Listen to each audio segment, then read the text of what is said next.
Tall Tales. The Nymph Symphony. Chapters. Chapter 33. Avernus. When I first started my argument, I was determined to believe that my world wasn't entirely at fault for all that had befallen their shadow world. But after one look into that innocent toddler's timid baby brown eyes, I had immediately flipped my perspective. I had begun my argument on the back foot, reflecting on how I was raised to think, that if 30 soldiers died every day fighting for the crown, that it might have been a bad day at war, but it was at least according to the plan. That it was their duty. However, seeing a single child being brought into the center of the slaughter, that was something I couldn't rationalize or tolerate. The gnolls weren't the villains I had been led to believe they were. We were. And regardless of my own admission and acceptance of fault, more had to be done about my new revelation. Pilly seemed just as scared as a child, with her looking to me as if that child in her arms meant circumstances had completely changed, and she was on the back foot, willing to surrender peacefully regardless of the costs, a feeling I was surprised to find myself feeling as well. Standing there silently, the two of us stared towards the child without word, only ever glancing at each other on rare occasion to judge each other's reaction to that young boy's shocked presence among us. None of my concerns about getting home seemed to matter anymore, for the presence of that child made this world suddenly real to me. It was more of a reality than a dream, as all I began to care about was finding a way to save that child, to find a way to end the war as quickly as possible before any more like him suffered. "We can't always bring the food back," Pilly said to me submissively, suddenly scared and unsure of my reaction upon seeing her infant's face. "When the crops get too low, we have no choice but to bring him with us," she explained. I heard every word she said, but I was unable to look away from that child, nor could he from me. The boy looked at me as if he knew me, but he appeared scared, clinging to Pilly, hugging her like one would climb a tree in order to get off the low ground. "Forgive his stare," Pilly said. "This is all a bit weird for him," she added as I carefully approached, trying not to scare him further. I knelt down slightly to his level. "I'm Kaya. What's your name?" I asked. He didn't respond. He just continued staring into my eyes, his bright amber-colored eyes glowing against the reflected light radiating above, shining like maple tree sap. His wet black hair and pale skin matched mine too. The boy was restricting himself from trying to show a fondness towards me, a retreating shyness or shock that made him look down as I spoke to him, thinking it was just one more indicator of the true monster I must have been to Pilly and him in this world. "His name is Avernus," Pilly said on his behalf, kneeling down as she answered for him, ruffling his hair playfully. "But we just all call him our little Duke." "Who is he?" said a stern male voice from behind us. I turned around, relief and joy flooding me when I saw Arlo warily standing behind us, pale and weak as a ghost, being helped towards me by both Anera and Milena, who must have trailed just behind us. A thin gate key wrapped around the chain on Milena's neck, explaining how they got in so easily, considering her missing leg and the state of my prince. The seriousness of that child's appearance before us was becoming most clear when neither Arlo nor I bothered to interact after his ordeal. Both of us instinctively kept apart, just standing there wondering who that child was to us and the situation we had found ourselves within. "Sorry to barge in. He woke up and refused to wait," Anera stated, all while Milena remained silently staring towards her daughter Pilly with a very similar nervous reaction as Pilly had to me, while everyone looked towards the shy and reserved little boy. "I like your name," I said to the boy, continuing to ignore the others as I spoke to him one more time, my voice bringing his eyes back upwards towards my stare. "Now, if I'm not mistaken, you were named after a river that runs through the Lorelei, right?" I said, the child nodding, smart and old enough to understand what I was saying. "You know, I recently went there myself. It's a very beautiful place," I added, trying to warm him up to me, only to feel further confused over an obvious connection I seemed to have with him and his stare, like both our minds were already perfectly linked. "I was born there," the little toddler quietly announced to me, timidly peering over to Arlo before letting go of Pilly and launching himself into my arms invitingly. From total alienation, I felt suddenly overcrowded, like I was the grand spectacle of the area, as not a single word of acknowledgement seemed to surround Arlo about his miraculous recovery from near death. It was becoming clear that there was something unsaid with the utmost importance about this mysterious kid, as just like back in the swamps when he was attacked, I was having an instant maternal reaction to protect him. He had jumped off Pilly completely as I held him reassuringly, with him bearing his head into my chest, my shimmering pendant's light highlighting his face and revealing the glowing set of amber eyes to Arlo and the rest of his family standing nearby. The significance of what was still unsaid had sent shivers down my own bones, although my body was trying to stay still so I would not shake him with the very trembles I continued to feel. My eyes were widened, while I looked over to Arlo, the only one completely oblivious to what I was beginning to understand. "I'm sorry," Pilly said to me, snatching Avernus back from me protectively. "This might be a bit weird for you, but it is much harder for him to process," she quipped, backing him away from us. The weak prince started limping over towards me while I stood frozen, staring at the child being taken back from me. Anera tried to stop him from walking closer, but he shrugged her off, moving towards Pilly and the child. I drew my hand back to cover my own shock and gasp. "What is it?" Arlo asked, still confused or in denial to the obvious. "Who is he?" Arlo continued. "Who is he?" he asked again, directing his words toward Pilly in a stern demand for someone to give an answer.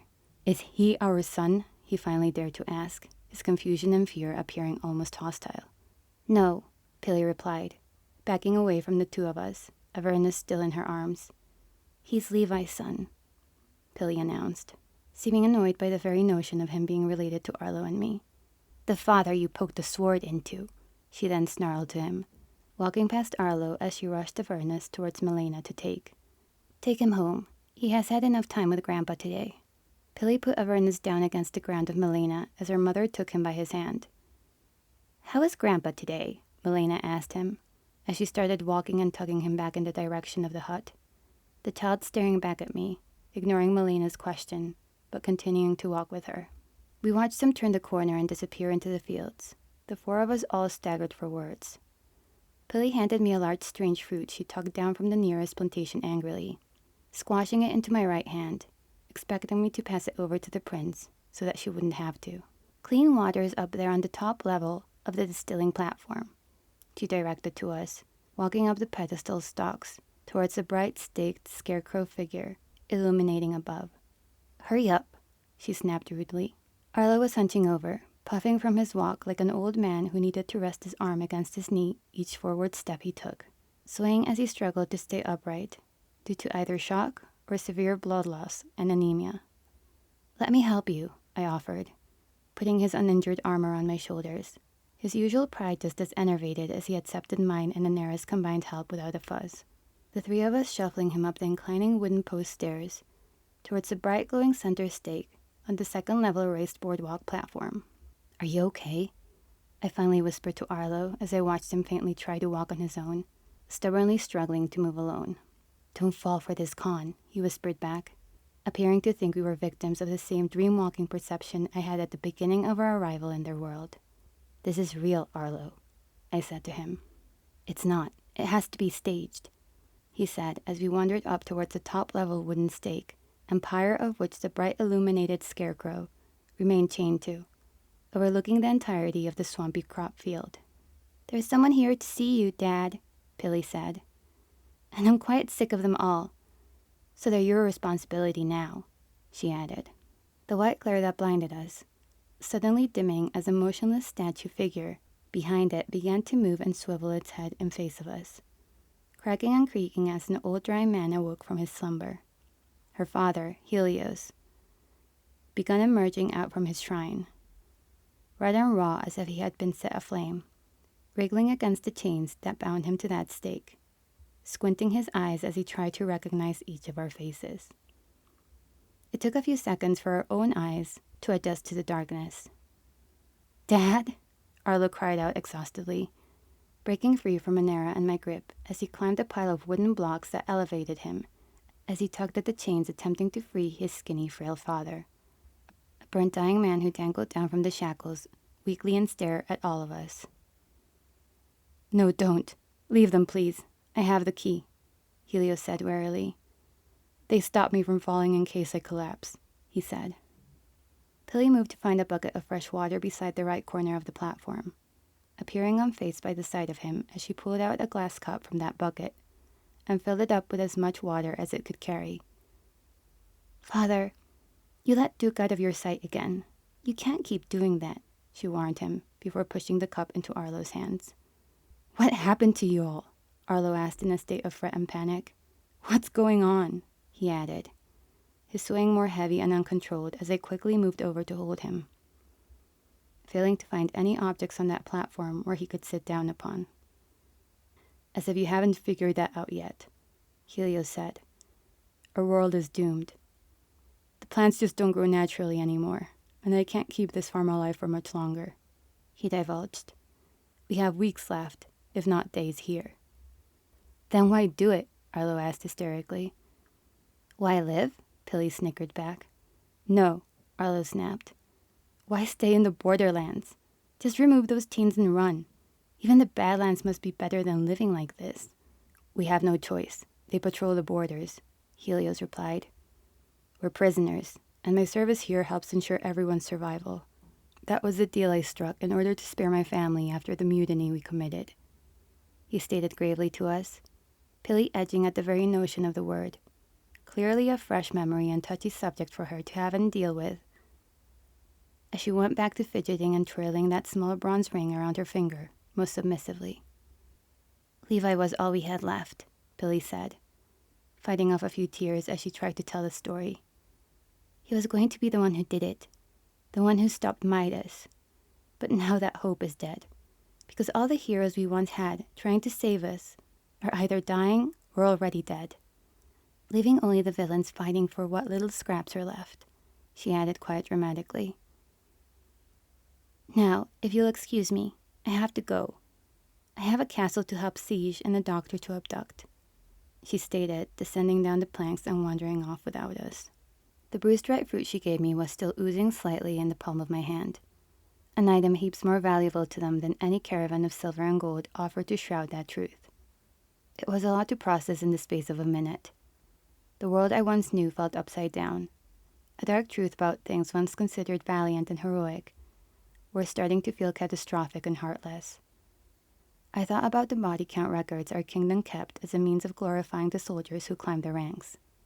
Those numbers suddenly given names and faces of random passerbys I had seen in my everyday. A royal family had stopped the regime of a man who had only wished to fix a world he'd accidentally devastated. And because of such advancements provided by his son, he had an even brighter and more stable sun spire than the one we had before, one that could completely eclipse his world, exterminating them all and leaving no trace that they ever existed in the first place. "You'll have to forgive her rudeness," Helios said before us in reference to her daughter's bitter departure. "No one has lost more in this world than she has," he said, sympathetic to the toll taken on everyone in his family. Despite the agony he suffers on their joint behalf. You have to understand that our war was not meant to be out of anger, but survival. Breaching the veil between worlds was the only way to prevent total starvation. "And what of those you have taken from us?" Arlo argued. "Clearly you wouldn't waste your precious food on them. How can you justify doing that?" He battered to his own exhaustion, refusing to take a smell or bite from the fruit I was trying to offer him. "It is true," Helios confessed. "We do forget there are casualties on both sides. The price of two kingdoms trying to do the best with what they have," he added with a fairly impartial attitude. "But it was your kin who turned a blind eye to us, and only you who now have the power to stop that." "We never knew about any of this before," Anera snapped, finally voicing her own frustration into the mixed pot that platform had concocted. "Because you didn't want to know," Helios bickered back. "You refused to consider what your own parents were doing. I mean, no one fears the darkness quite like your mother," he cryptically added. Most strange, as that was the second time I had heard that exact sentence being said out loud. "Funny thing is," Helios continued, "we here honestly can't say that we would have done things differently. In your position." He laughed with a poor taste of humor. "The fact is, although some of us have lost a lot, there are some of us who have lost even more than that," he continued. "And it's those tormented souls who are now calling all the shots. Like my old friend, our king, who was so haunted by his own past mistakes that he is beyond any realms of saving. A man who only cared about doing what was right, but now is willing to destroy our entire world if it means taking yours down with it. Pili is an enslaved officer of Midas's Imperial Guard, and she committed the highest level of treason just to bring you here before me today.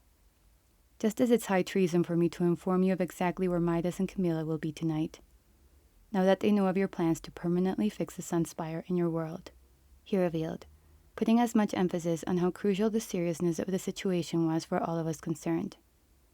He is gathering his army in an old monastery to the west, and is preparing them for an all-out assault on your capital. Not just a siege or an ambush, but a full-scale fight to the death, with only one world capable of prevailing. That's insane, Arlo exclaimed, suddenly bursting with energy. He can't possibly think he'll win with a strategy like that, he stated, enraged by its very prospect. Maybe, but he just doesn't care anymore, Helios responded. It doesn't have to be this way, though, Anera intervened. We can have peace, she pouted, pushing forward to make her point as clear as possible. But let me guess, you want us three to fight for your world instead? Arlo asked with a skeptic, yet skewed, cynicism towards his wary, deteriorating, chained-up father. Yes, I do, Helios said in a hopeful beg for our involvement. I came here for my friends and family, that's it. End of story, Arlo stated. If Midas wants to launch an assault on our castle, then he'll be dead within the night and your problem will be solved, he then shouted apathetically. Why should we risk our lives to help save your world? Arlo, we have to do something. What their king will do is suicide, I intervened, trying to support that old man for the true righteousness of his cause. No, it's genocide, Anera corrected, and we are going to help you. No, we won't, girls, Arlo then refuted. This man's daughter saved your life, I reminded him. Yes, and when we get home, I will provide an armed escort for our doctor to come here and save her brother as penance, he stated. To what end? Anera then stamped towards her weary brother. So that he can live long enough here to starve to death? That has nothing to do with us, he argued. This has literally everything to do with us, Anera shot back at him angrily. They started this war, and now they're scared because they're going to lose it, Arlo spitefully contested, turning towards the vertical wooden stakes that lowered like stairs. Hollow wooden pieces of bamboo timber, plugged like quirks that must have had some ulterior purpose as piping down into the pond water. Fight your own war, he snarled, looking over his shoulder and up at Helios, before he began to bitterly march away, just as Pili had, mere moments before. You don't get our soldiers just because you ran out of your own, he declared with his head turned away from us as he proudly attempted to walk down the stairs unguided. Prince Akoni, Helios said to the two of us from out of the blue, giving a quick glance around, as if making sure it was just us two girls left to hear him speak. Is there a reason I'm still here today? It was his rebellion that failed, he said. He was the one who convinced us to revolt when his fathers started killing your kind, rather than sending them home or feeding them. And the day that our prince died, well, that was the day we knew this world was beyond possible redemption, he emphasized. I speak for all my mother's subjects when I say we are truly sorry for what has happened to your world, Anera said, climbing up the small wood blocks to reach Helios and hold his hand. You have my word that we won't stop until we fix this, she said, looking to me as I nodded in agreement of such a vow. You will live long enough to see harmony shared between our worlds once again, she said, only to let go of him and pursue her brother, who had long since disappeared from our sight. I waved a small goodbye to Helios before following after the others, still holding the same large red berry in my hands. I walked off to find either Anera or Arlo, turning down a different path than the one we came in on as I turned a corner and yelled, "Wait up!" to Arlo, who I found puffed out by a wooden gate that overlooked the first swamp plantation we were to cross. A field of grass and rice granules layered out. None of this is real, with a mild yet exhausted hysteria. His arms dangling over that small withered fence post as he looked to the water below, too fatigued to move any further than the nearest sledge he could find around the boardwalk bend. "What's troubling you the most about it?" I asked, concerned. "Everything." "It feels real enough," I said, pinching his arm playfully, trying to get him to stop slumping and stand more upright over those wobbly fence stumps, putting my left hand on his shoulder. "Do you want to know what I think?" "Not really," he mocked. "But that's never exactly stopped you before." He then weakly teased, "I think you can't believe it because you've been sheltered from it your entire life. Raised on an unrealistic expectation of what an enemy looks like. So much so, when you finally saw how familiar they appear, you can't accept them to be real," I stated. "They plead a very strong case. I know that, but that doesn't change what they've done all these years. The fact that they were desperate doesn't omit them from being savages," he insisted. "But perhaps they're only savages because they're desperate," I countered. "Tell me something," I added. "What would happen if our townsfolk could see what we have seen? What would happen if they knew exactly who was underneath these hoods?" I asked, upon pinching the shoulder of the coat I wore. "Enemies are so much easier to fight when they don't have faces," I ranted, handing over the small bruised piece of fruit Billy had plucked for me to give to him. My prince finally raising his right hand enough to hold it, if only to look at the weird-looking fruit, wondering whether or not he could trust taking a bite into it. "They're still our enemy, Kaya, and those who have their back against the wall tend to be the most dangerous to trust. We have to be smart here," he advised, staring at the fruit, raising himself upright in concern as I licked my hand and tasted the fruit juice residue, still sticky against my palm as a testament to my trust of Pilly, if only to smile provocatively at him, and rub what was left on the side of his shirt for being the most overcautious and distrusting one for a change. "It's not your fault that you fought for what you believed in, or what you did to that doppelganger of yours," I said to him. "The one thing that's wrong with both our worlds is that nobody is ever willing to believe that they are the bad guy of their own story. But how, after everything you've just seen and heard, could you live with yourself if you chose to ignore their plea for help now? Where is the courage in that, Arlo?" I asked him rhetorically. "Akoni's entire family have put themselves on death row, just so we could learn what your mother has been hiding all these years," I said softly to him, knowing full well how interchangeable the words family and honor used to be to him, and just how much he considered himself a traitor to even consider believing the virtues told to him by his corrupted parents and their ongoing devious deception. "You really don't know what you're asking of me," he said back, just as quietly. "I disobeyed both my father and mother just to get us here, and now you're asking me to betray them and my entire kingdom," he voiced, revealing the internal conflict weighing on his mind. "We can save everybody, just like we did in Era," I said to him, openly and honestly. "I'm not going to try and persuade you anymore, because you need to make up your own mind about where you stand," I remarked. "But I know you well enough to know your heart has already chosen what your head won't allow you to accept," I said, feigning confidence, despite many silent prayers of hope that I was getting through to him, knowing full well that Anera and me had no chance of an uprising if Arlo wasn't beside us, rallying our country to stand against a whole new level of oppression. "I've always been an open book to you, haven't I?" he said with a small but upbeat, flirtatious smile, choosing to take a small bite into that bright red plum-like berry shortly afterwards. "If anything, your mind is locked," I joked. "And sealed in a treasure chest, chained and buried at the bottom of the largest ocean," I remarked. "On Pluto," I added, unable to cover my own grin as he offered me the next bite of that gnollish night fruit. "But then there are some things you do that are just so obvious," I continued upon tasting the fruit's condensed sweetness one final time before giving it back.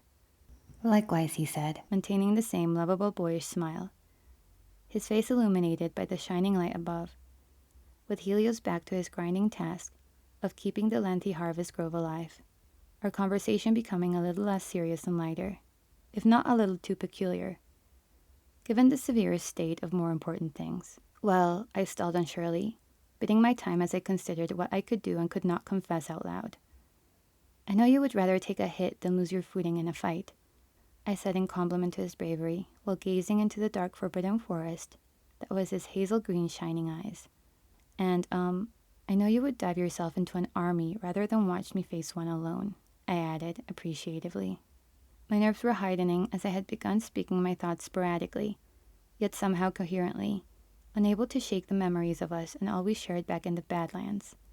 Silly moments like idle laughing and teasing each other, when we were up all night playing card games, trying to keep in mind how I seemed to lose every game simply because I was too quick to give away what cards I had in my hands, and whether this koi situation was something different, or whether I was about to drop one diamond red heart alone on the table, only to be trumped by a stray wildcard joker, because my opponent was too naive to read the game for what it really was to me.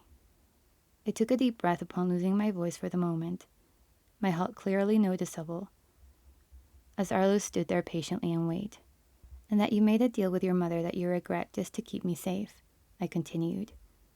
A deal she backed out of when she wanted to banish me, I added, risking it all on one wild accusation. Probably the bravest thing I had ever done to date. Left dwelling to a rejection like fear, as I was caught within a long suspense wait for a response while Arlo leaned on the post beside me, evaluating what I said and what it might have meant for me to make such a random hopeful conclusion. You're wrong, he said, because I don't regret it. But you don't know what the deal was, do you? He finally responded. Otherwise you would have said it, he added. And now you're wondering whether you want to know how ugly or beautiful the truth is going to be, he asked rhetorically while also staring at me with some need of confirmation, his poker face revealing virtually nothing but another testament of how blunt he could be when it came to bringing up potentially sensitive subjects. More or less, I admitted, stiff to cowardice, not sure if his answer was something I could return from unscathed. After the assault on Ambervale, my mother wanted you gone for good, he started to say. And yes, I made a deal just before my inauguration that would allow you to stay. What did you give her in return? I prompted shyly, after a long suspenseful wait for him to elaborate further, placing my hand over his to emphasize my need for a response. The only thing she would accept. My marriage with Ebony, he confessed. I didn't know what to think when I heard it. It was everything I could have hoped for, but I proceeded to sit there unsure of what it meant, whether it was good news or bad. All I did know was that we had breached into a whole new set of foreign borders, something outside of mere friendship. Our bodies were already close, our faces even closer. You're right about me, Arlo said in the heat of that suspenseful moment. But now's not the time for apologies. We should find my sister and plan what we are going to do next, he stated, letting go of my hand. I've been right here all along, said a voice from out in the cold, materializing upon the post just beside us. But you're right, we should go. Things are getting a little awkward here anyway, she mocked openly to us, her presence beside the boardwalk so unexpected, if not completely typical of her. Her sudden appearance left Arlo and me to stew in our own silent yet obvious embarrassment, second only to her beginning to walk away. Not that it's any of my business or anything, but that would have been a pretty cute moment for you two to kiss, don't you think? She then had to further tease, choosing not to look back at either of us as she walked down a new set of pathways still unexplored, one adjacent to the main one we'd entered from, but one that clearly would take us out of their enclosure to the west.